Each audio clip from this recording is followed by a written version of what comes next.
మీకోసం మేం ఎంతో చేస్తున్నాం. మాకు అవసరం వచ్చినప్పుడు మీరు రాకపోతే ఎలా?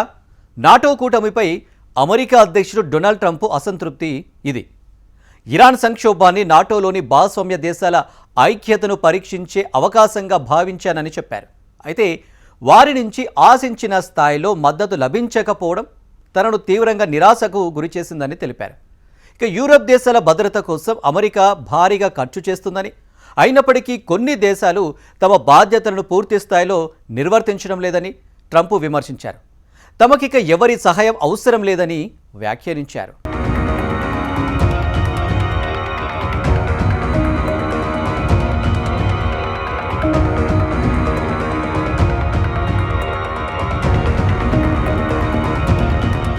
టర్కీ రాజధాని అంకారాలో 2 రోజుల పాటు నాటో కూటమి శిఖరాగ్ర సమావేశం జరిగింది.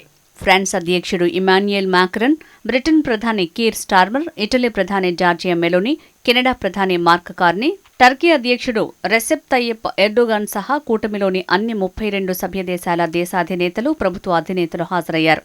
ఈ భేటీలో పలు కీలక వ్యూహాత్మక నిర్ణయాలు తీసుకున్నారు. నాటో సభ్యదేశంపై దాడి జరిగితే అది కూటమిలోని అన్ని దేశాలపై జరిగిన దాడిగానే భావించి ఉమ్మడిగా ఎదుర్కొంటామని స్పష్టం చేశారు. భద్రతను పటిష్టం చేసేందుకు నాటో సభ్యదేశాలు $50 బిలియన్ పైగా విలువైన కొత్త రక్షణ కొనుగోళ్లు చేపట్టేందుకు ఒప్పందాలు చేసుకున్నాయి. రష్యాతో యుద్ధం చేస్తున్న ఉక్రెయిన్కు 2026 సంవత్సరానికి గాను €70 బిలియన్ సైనిక సహాయాన్ని అందించేందుకు నాటో దేశాలు అంగీకరించాయి.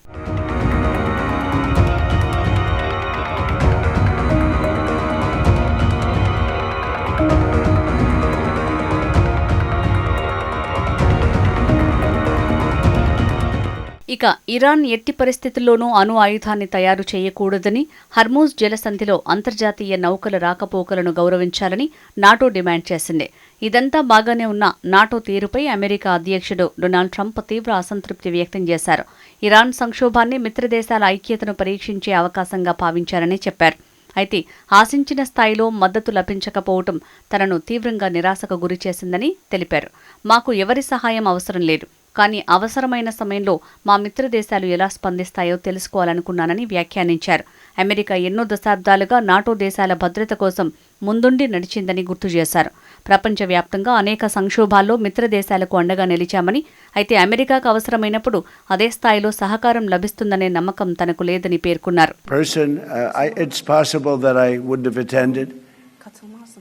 I felt I had to attend because of the fact that, I know he's gone all out. It was a big thing to have NATO come to Turkey or any place else. It's a big thing. But we weren't treated well because we did something in Iran. We don't need anybody's help. I didn't even want their help. But before I asked, they said they wouldn't be there.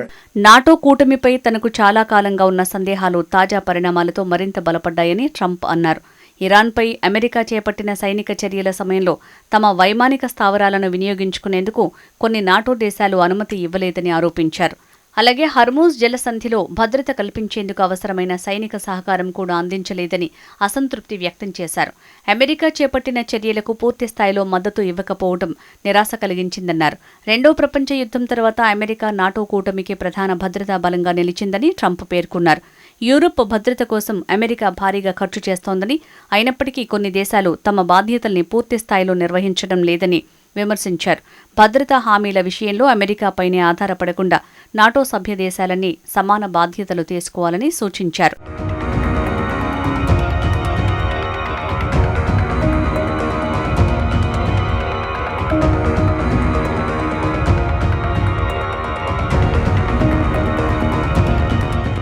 ఇరాన్పై చర్యల విషయంలో Britain ప్రధాని Keir Starmer వ్యవహరించిన తీరు ఆశించిన స్థాయిలో లేదని Trump విమర్శించారు.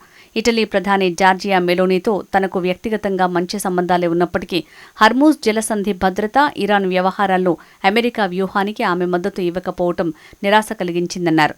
ఆమె అంటే నాకు వ్యక్తిగతంగా ఇష్టం, కానీ ఆమె తీసుకున్న నిర్ణయం సరైంది కాదని నేను భావిస్తున్నాను. అందుకే మా మధ్య అభిప్రాయ భేదాలు వచ్చాయని ట్రంప్ పేర్కొన్నారు. మరోవైపు డెన్మార్క్ పరిధిలోని గ్రీన్లాండ్ స్వాధీనం విషయంలో తన కోరికను మరోసారి బయటపెట్టుకున్నారు ట్రంప్.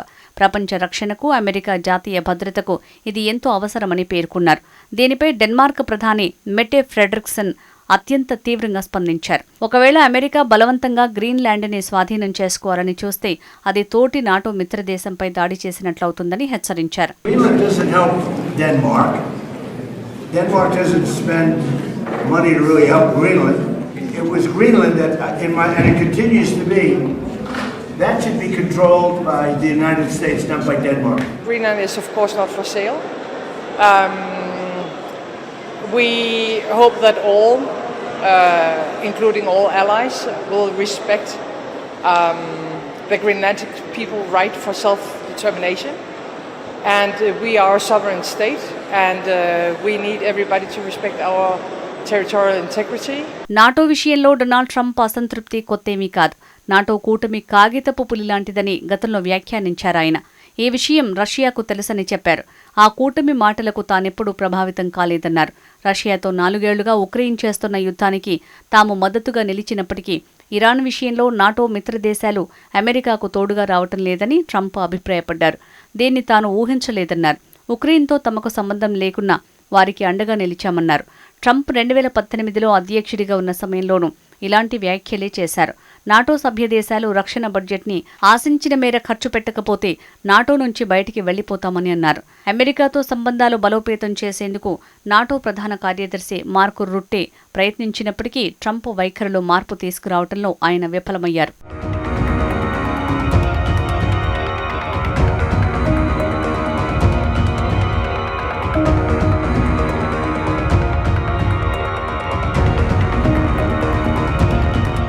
రెండో ప్రపంచ యుద్ధం ముగిసిన తర్వాత తూర్పు యూరోప్లో కమ్యూనిస్టు సోవియట్ యూనియన్ తన ప్రభావాన్ని వేగంగా విస్తరించడం ప్రారంభించింది.